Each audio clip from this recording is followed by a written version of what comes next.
ትውልድን የሚለውጥ ወጣት ክፍል 5ን ላስት ዊክ ተከታትለናል። ዛሬ ደግሞ ትውልድን የሚለውጥ ወጣት ክፍል 6ን እንመለከታለን። በክፍል 6 ውስጥ የምንመለከተው የማህበራዊ ሚዲያ ሱስ የሚለው ነው የምንመለከተው። ርዕሱን ጻፉና ያዙ። በዚህ ዘመን ወጣቶች እየተጋፈጡ ካሉት ነገር የመጀመሪያው የማንነት ቀውስ ብለናል። ሁለተኛው የወሲብ ፈተና ብለናል። ሶስተኛው ደግሞ ምን ይሆናል? የማህበራዊ ሚዲያ ሱስ ነው።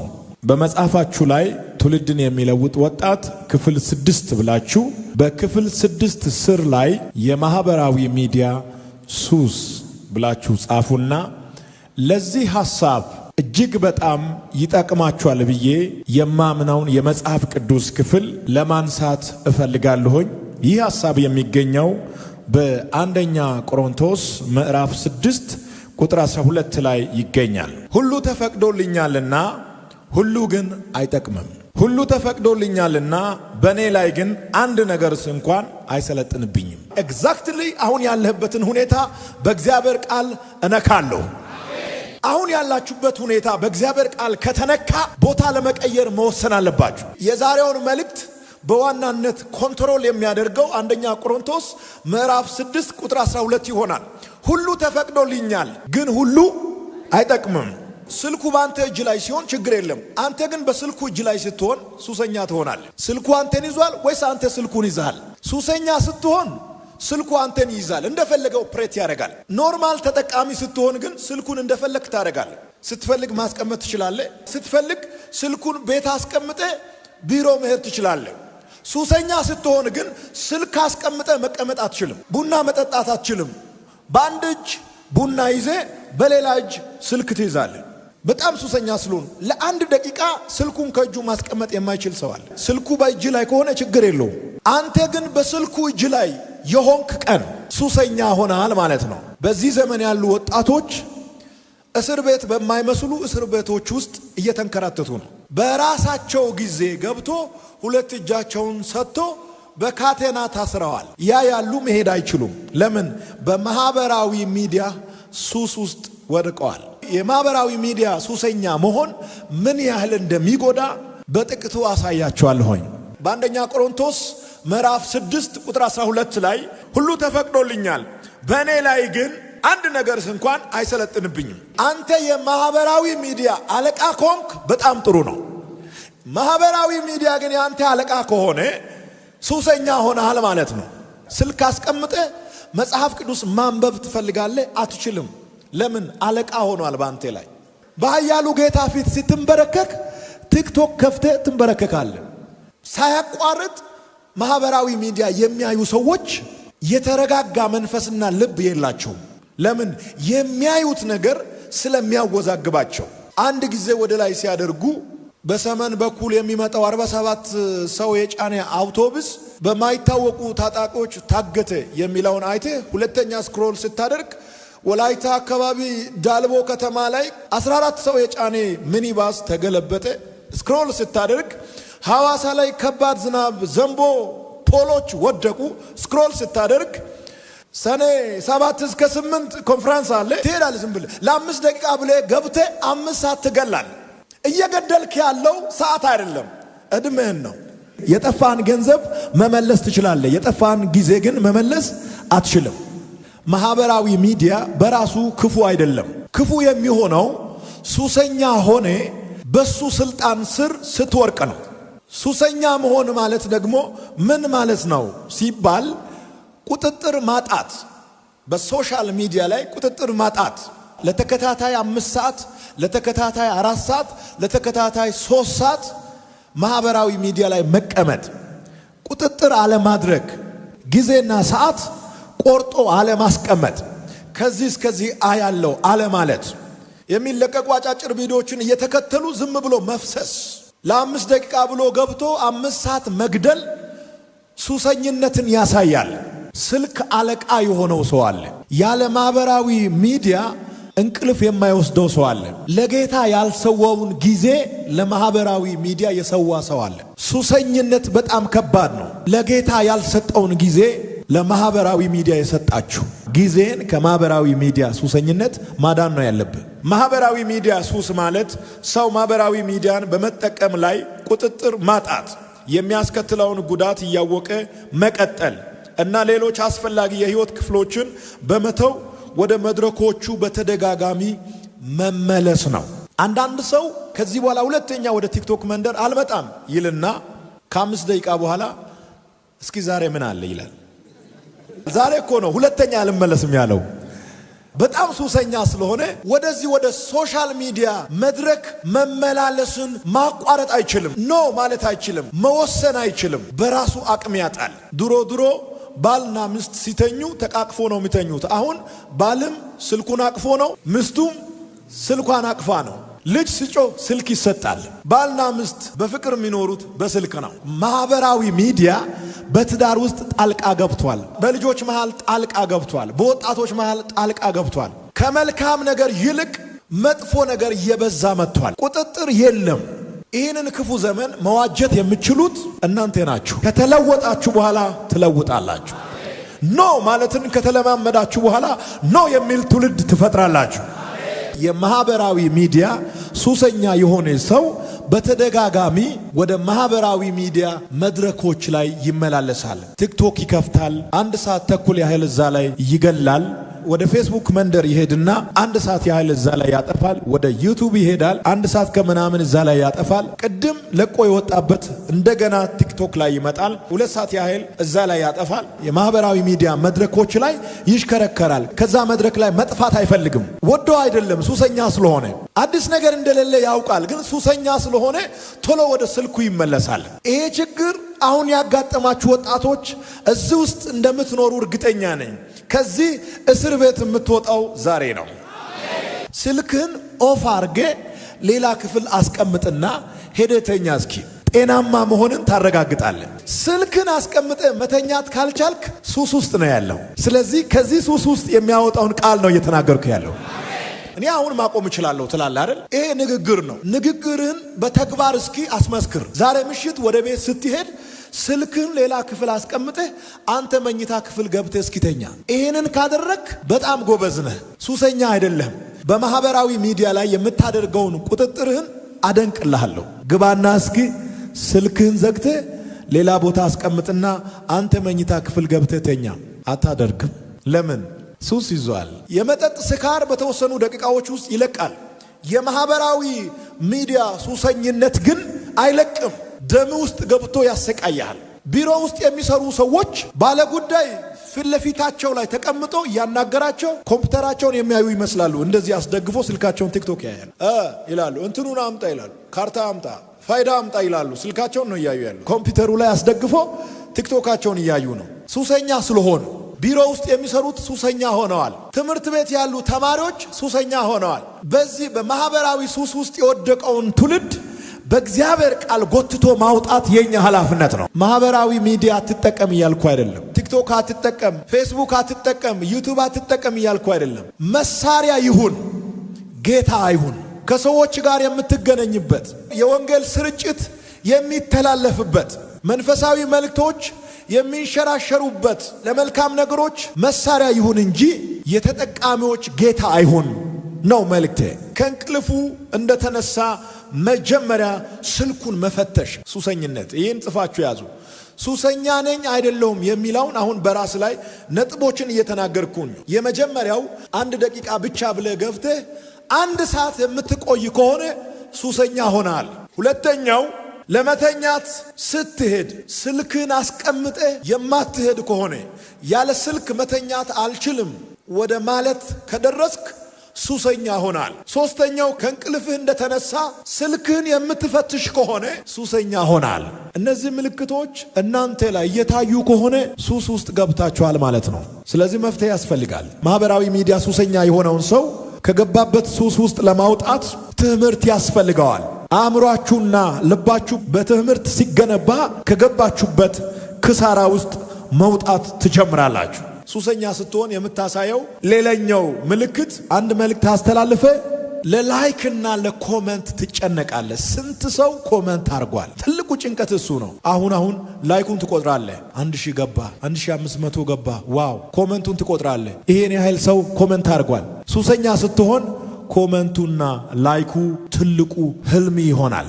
ራሳችሁን ቼክ አርጉ። እዚህ ውስጥ አለ ወይስ የለህም? አምስተኛው ከሰዎች ጋር በአካል ከመነጋገር ይልቅ በስክሪን ላይ መኖሩን ትመርጣለህ። ከማንም በላይ ያንተ ወዳጅ የስልክ ስክሪን ይሆናል። ልጆችና ምስትን ከማየት በላይ የስልክ ስክሪን ማየት ማስደሰት ይጀምራል። ሱሰኛ ስትሆን ስልክ ስክሪን ማየት ደስታ የሚሰጥ ይሆናል። ሱሰኛ ስትሆን ሁሉም ደስታ ያለው ስልክ ስክሪን ላይ እንደሆነ ይሰማሃል። ስክሮል ባረክ ቁጥር ሁሉ ደስታ የምታገኝ ይመስልሃል። የምትጽናናው እዛ ላይ ይሆናል። ይሄ የሱሰኝነት ምልክት ነው።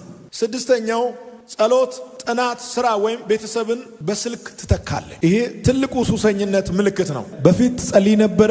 ሱሰኛ ስትሆን ግን የጸሎት ጊዜን ለስልክ ትሰጣለህ። በፊት የእግዚአብሔርን ቃል ታጠናለህ። ሱሰኛ ስትሆን ግን የእግዚአብሔርን ቃል የምታጠናበትን ሰዓትና ጊዜ ለስልክ ትሰጣለህ። ከቤተሰቦች ጋር ቁጭ ብለህ ትስቃለህ፣ ትጫወታለህ፣ ለወደፊት በሚሆኑ ጉዳዮች ላይ ትወያያለህ። ሱሰኛ ስትሆን ግን የቤተሰብህን ጊዜ በስልክ ትተካለህ። ይሄ የሱሰኝነት ምልክት ነው። እንደዚህ አይነት ባህሪ እየታየባችሁ ያላችሁ ወጣቶች ካላችሁ ቶሎ ብላችሁ ወደ ሕክምና ማዕከል መሄድ አለባችሁ። የሕክምና ማዕከል 1 ቆሮንቶስ ምዕራፍ 6 ቁጥር 12 ይሆናል።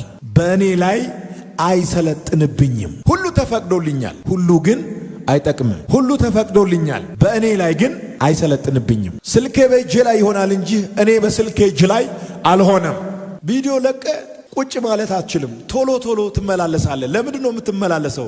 ስንት ሰው አየ፣ ስንት ሰው ብራቦ አለ፣ ስንት ሰው አደነቀ፣ ስንት ሰው አየ። ይሄ ትልቁ ጭንቀታችሁ ይሆናል። ግን እኮ የሚጠቅመው ነገር የለም። የናንተ የወደፊት ተስፋችሁ ያለው በእግዚአብሔር ቃል ውስጥ ነው። ማህበራዊ ሚዲያ የማያቋርጥ ይዘት አለው። አንድ ቪዲዮ ካየ ቀጣዩ ይመጣል፣ ቀጣዩን ካየ ሌላው ይመጣል። አያቋርጥም። ታያለ፣ አያቋርጥም። ታያለ፣ አያቋርጥም። ታያለ፣ አያቋርጥም። ታያለ፣ አያቋርጥም። ወደ ታችም አያልቅም፣ ወደ ላይ አያልቅም። የምታልቀው አንተ ነህ። የሚያልቀው ያንተ ኤነርጂ ነው። የሚያልቀው ያንተ ዕድሜ ነው። የሚያልቀው ለቤተሰቦችህ የተሰጠ መልካም ጊዜ ነው። የሚያልቀው ህልሚ ነው እንጂ ቲክቶክ አይደለም። ወደ ላይም አያልቅም፣ ወደ ታችም አያልቅም። ቁጥጥር አለማድረግ ህይወታችሁን በጣም ይጎዳል። ብዙ ወጣቶች ተስፋ አላችሁ፣ ለሀገር ትጠቅማላችሁ፣ ለትውልድ ትጠቅማላችሁ። እግዚአብሔር በእናንተ ላይ ትልቅ ተስፋ ጥሏል። እግዚአብሔርን ማሳፈር የለብንም። ሁሉ ተፈቅዶልኛል፣ ሁሉ ግን በእኔ ላይ አይሰለጥንብኝም። ሱስ ስቴፕ አለው። ስቴፑ ምን ይመስላል? የሱሱ የመጀመሪያው ደረጃ ትንሽ ብቻ ትላለ ስትጀምር። ከዛ በኋላ ለመዝናናት ብቻ ትላለ። ሶስተኛው ምን እንደተፈጠረ ለማወቅ ብቻ ብለህ ጻፍ። ሱሱ እየጨመረ ነው እንግዲህ። ትንሽ ብቻ፣ ለመዝናናት ብቻ፣ ምን እንደተፈጠረ ለማወቅ ብቻ። አራተኛውስ ሳልመለከት መቆየት አልችልም። ትንሽ ብቻ የሚለው ቃል እየቆየ ለመዝናናት ብቻ ሆነ። ለመዝናናት ብቻ የሚለው ቃል ትንሽ እየቆየ ምን እንደተፈጠረ ለማወቅ ብቻ ሆነ። ምን እንደተፈጠረ ለማወቅ ብቻ የሚለው ቃል ትንሽ እየቆየ ሳልመለከት መቆየት አልችልም ወደ ማለት ይመጣል። አሁን ምን ሆናል ማለት ነው? ሱሰኛ ሆናል ማለት ነው። እንደዚህ ነው ወደ ሱስ የሚገባው። ትንሽ ብቻ፣ ለመዝናናት ብቻ፣ ምን እንደተፈጠረ ለማየት ብቻ። ስልክ ሳልመለከት መዋል አልችልም። መሳሪያ እንዲሆን የተሰጠው ስልክ ጌታ ይሆናል።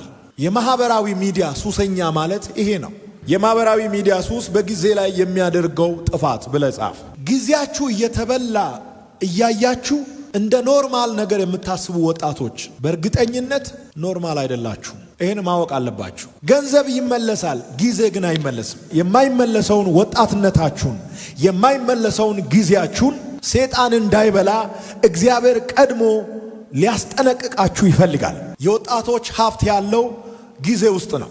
ገንዘብ ያለው ጊዜ ውስጥ ነው። ትዳር ያለው ጊዜ ውስጥ ነው። ዕውቀት ያለው ጊዜ ውስጥ ነው። በጊዜ ከሰራ ትበለጽጋለህ። በጊዜ ካገባ ትወልዳለህ። በጊዜ ከሰራ ትለወጣለህ። በጊዜ ከተማርክ ውጤታማ ትሆናለህ። በጊዜ ከሮጥክ ለሌሎች በር ትሆናለህ። ሁሉ ነገር በጊዜ ተገድቧል። ጊዜ ሀብት ነው። ውድ የሆነውን ጊዜያችሁን ማህበራዊ ሚዲያ እየበላ ነው። ጊዜያችሁን ከማህበራዊ ሚዲያ አድኑ። ገንዘባችሁን አላልኩም። ገንዘብ ያለው ጊዜ ውስጥ ስለሆነ ጊዜያችሁን ካዳናችሁ ገንዘባችሁን ታድናላችሁ። ጊዜያችሁን ካዳናችሁ ወጣትነታችሁን ታድናላችሁ። ጊዜያችሁን ካዳናችሁ ጤናችሁን ታድናላችሁ። ጊዜያችሁን ካዳናችሁ ውጤታችሁን ታድናላችሁ። ጊዜያችሁን ካዳናችሁ ህልማችሁን ታድናላችሁ። ሁሉ ነገር ያለው በጊዜ ውስጥ ነው። ሰው በቀን ብዙ ሰዓት በማህበራዊ ሚዲያ ሲያሳልፍ የመጀመሪያው የጥናት ጊዜ ይቀንሳል። ድሮ የሚወርቅ ተማሪ አይበዛም። አሁን የሚወርቅ ተማሪ የበዛው ሲኦሲ ስለመጣ አይደለም፣ ማንበብ ስላልቻለ ነው። ማጥናት ስላልቻለ ነው። የትምህርት ፖሊሲ ስለተቀየረ ብቻ አይደለም ብዙ ተማሪ እየወደቀ ያለው። ፎከስ የጣለ ትውልድ ስለበዛ ነው። በጣም ብዙ ዕውቀታቸውና ጊዜያቸውን በማህበራዊ ሚዲያ ላይ ኢንቨስት ስለሚያደርጉ የጥናት ጊዜያቸው ይቀንሳል። የጥናት ጊዜያቸው በቀነሰ ቁጥር ሁሉ ውጤታቸው ይቀንሳል። ያላጠና ተማሪ ኤ+ ማምጣት አይችልም። ሁለተኛ ብላችሁ የሥራ ትኩረት ይቀንሳል። ሰው በቀን ብዙ ሰዓት በማህበራዊ ሚዲያ ሲያሳልፍ የመጀመሪያው የጥናት ጊዜ ይቀንሳል። ሁለተኛው የሥራ ትኩረት ይቀንሳል። ሶስተኛው የቤተሰብ ጊዜ ይጠፋል። አራተኛው የጸሎት ጊዜ ይቀንሳል። አምስተኛው የመጽሐፍ ቅዱስ ጥናት ጊዜ ይዳከማል። ማህበራዊ ሚዲያና የአእምሮ ሰላም ብላችሁ ጻፉ። የሰው አእምሮ ያለማቋረጥ መረጃ ከተቀበለ ለመረጋጋት ይቸገራል። ለ2 ሰዓት፣ ለ3 ሰዓት፣ ለ4 ሰዓት ቲክቶክ ላይ ቆይታችሁ ለአንድ 5 ደቂቃ ቁጭ ስትሉ ምን ይሰማችኋል? አንድም ካያችሁት ነገር ትዝ የሚላችሁ ነገር የለም። አእምሯችሁ ኮንፊውዝ ይሆናል።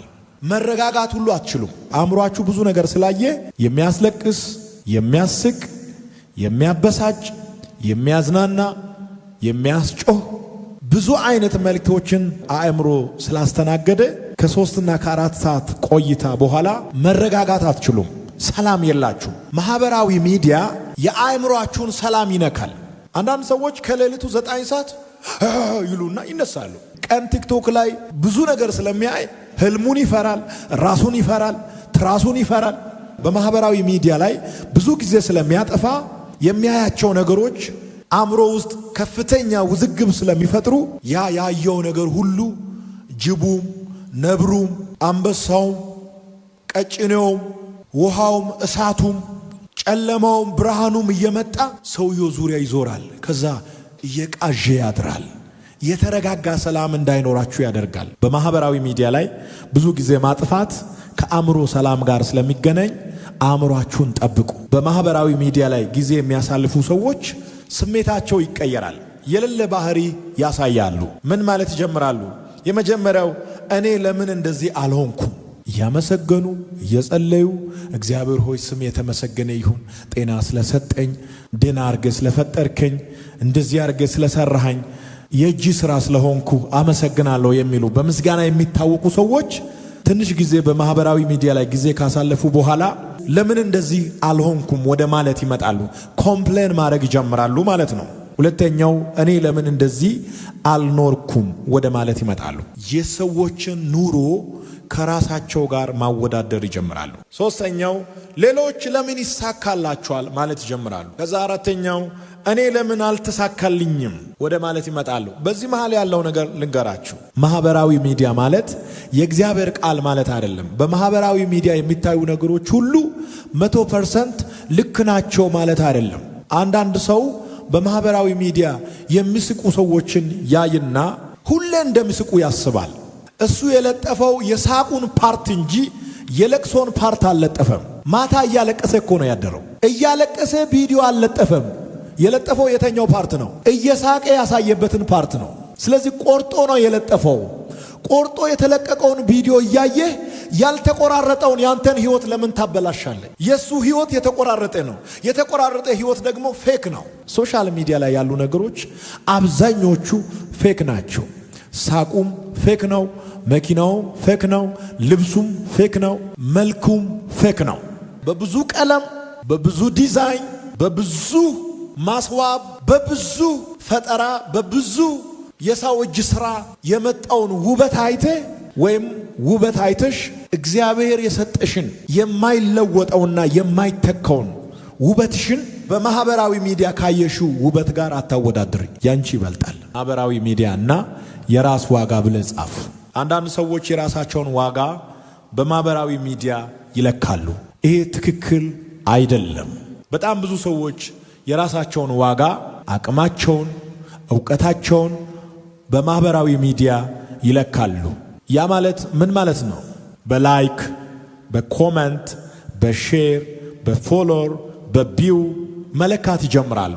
የተኛው ኮሜንት ነው ያንተን ማንነት የሚገልጠው? ላንተ የተሰጠው ስብዕና፣ ላንተ የተሰጠው ዕውቀት፣ አንተ የተሰራህበት ኦሪጂናል ማንነት ከላይክም ከኮሜንትም ከሼርም ከቪው ይበልጣል። በጣም ብዙ ኮሜንት ስታዩ ጀግና የሆናችሁ የመሰላችሁ፣ በኮሜንት ጀግና አትሆንም። በኮሜንት ጀግና የሆነ ሰው በኮሜንት ይወርዳል። በኮሜንት ከፍ ያለ ሰው በኮሜንት ዝቅ ይላል። በኮሜንት የሳቀ ሰው በኮሜንት ያለቅሳል። በኮሜንት የተሻገረ ሰው በኮሜንት ይወድቃል። በማህበራዊ ሚዲያ በጣም ትኩረት ሰጥታችሁ ቦታ የምትሰጡት እነዚህ ነገሮች ምንም ዋጋ የሌላቸው ናቸው። እግዚአብሔር ለእናንተ የሰጣችሁ ማንነትና ዋጋ ይበልጣል። እግዚአብሔር የሰውን ዋጋ በሶሻል ሚዲያ ስታተስ አይለካም።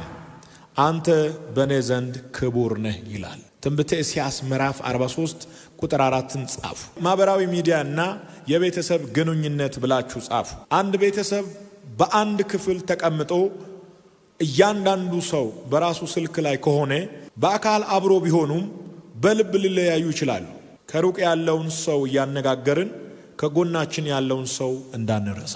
ማህበራዊ ሚዲያ እና መንፈሳዊ ህይወት፣ ይህ በተለይ ለአማኞች አስፈላጊ ነው። ማህበራዊ ሚዲያ የጸሎት ጊዜህን ከወሰደ፣ የቃሉን ጊዜ ከወሰደ፣ የማሰላሰያ ጊዜን ከወሰደ፣ የቤተ ክርስቲያን ተሳትፎን ጊዜ ካዳከመ፣ ጉዳዩ የቴክኖሎጂ ብቻ አይደለም፣ የቅድመ አሰጣጥ ጉዳይ ነው። የቃል መፍትሄ አለ፣ የተግባር መፍትሄ አለ። የተግባር መፍትሄዎች ብላችሁ ጻፉና ጨርሳለሁ። ከማህበራዊ ሚዲያ ሱሰኝነት ለመውጣት ትፈልጋለህ? እነዚህ ነጥቦችን መተግበር አለብህ። የመጀመሪያው የጊዜ ገደብ አውጣ። ለራስህ ግልጽ የሆነ የመጠቀሚያ ጊዜ አውጣ። በቀን ስንት ደቂቃ በማህበራዊ ሚዲያ አሳልፋለሁ? ጊዜ ማዘጋጀት፣ የጊዜ ገደብ ማውጣት አለብህ። ያወጣውን ጊዜ ወዲያውኑ ስትጨርስ ከሶሻል ሚዲያ መድረክ ላይ መጥፋት ነው ያለብህ። እንደዚህ የምታደርግ ከሆነ አቅም አለህ ማለት ነው። ሌላኛው የስልክ ነፃ ጊዜ አድርግ። የስልክ ነፃ ጊዜ አድርግ። ለምን ከስልክ ነፃ የሆነ ጊዜ እንዳስፈለገ እነግርሃለሁ። ለምሳሌ በጸሎት ጊዜ ስልክ አያስፈልጋችሁ። ጸሎት ስትገቡ ስልካችሁን ሌላ ክፍል ዘግታችሁ ግቡ። ለጸሎት ስትገቡ ስልካችሁን አጥፍታችሁ ቆልፋችሁ የሆነ ቦታ አስቀምጣችሁ ነው መግባት ያለባችሁ። ከስልክ ነፃ የሆነ ጊዜ ያስፈልጋችኋል። ይሄ ጊዜ የጸሎት ጊዜ ነው።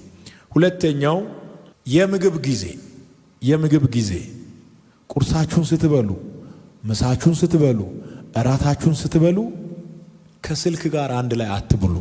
ስልክ አይበላም፣ ምግብ ነው የሚበላው። የምግብ ጊዜ ከስልክ ነፃ መሆን አለበት። ሱሰኛ ስትሆኑ በአንድ እጅ እንጀራ በሌላኛው እጅ ስልክ ትይዛላችሁ። በአንዱ እንጀራ ትጎርሳለ፣ በሌላኛው ስልክ ታያለ። ይሄ የሱሰኝነት ምልክት ነው። ስለዚህ የምግብ ጊዜያችሁ ከስልክ ነፃ መሆን አለበት። ሌላኛው ከቤተሰብ ጋር በምትሆንበት ጊዜ ከስልክ ነፃ የሆነ ጊዜ ያስፈልጋል። አራተኛው ከመተኛት በፊት በጣም ኢምፖርታንት የሆነው አምስተኛው ከእንቅልፍ ስትነሳ። ከእንቅልፍ እንደተነሳ ከስልክ ነፃ የሆነ ጊዜ ያስፈልጋል። እቺ ታይም በጣም አስቸጋሪ ታይም ናት አይደል? በጣም ብዙዎቻችሁ አሁን ቢጠይቅ የምታደርጉት ነገር ነው። ጠዋት ከመኝታ ስትነሳ አይናችሁን እንደከፈታችሁ በስነ ስርዓት እንኳን ሳትነቁ እጃችሁ ወዴት ይሄዳል? እስኪ ምን አለ? አንድ አይን እኮ ሙሉ በሙሉ አልተከፈተም። ይሄ ጠዋት ስትነቁ ያለውን ጊዜ ከስልክ ነፃ አድርጉ። ገና ከመኝታ ስትነሳ ያለውን ፍሬሹን ታይም ለስልክ አትስጥ። ትኩሱን ሰዓት ጌታ ጠዋት እንድትጸልይ ይፈልጋል። ቀንህን በጸሎት ክፈት። ቀንህን አንድ የመጽሐፍ ቅዱስ ክፍል በማንበብ ጀምር። ቀንህን በመልካም ነገር ጀምር። ቀንህን በመዝሙር ጀምር። ቀንህን በሊሳን ጀምር። ቀንህን ደስ በሚል መንፈስ ጀምር። ከመኝታ ስትነሳ ያለውን ጊዜ ከስልክ ነፃ አድርግ። ይሄንን የምታደርጉ ከሆነ በማህበራዊ ሚዲያ በኩል የሚመጣውን ማዕበል ማለፍ ትችላላችሁ።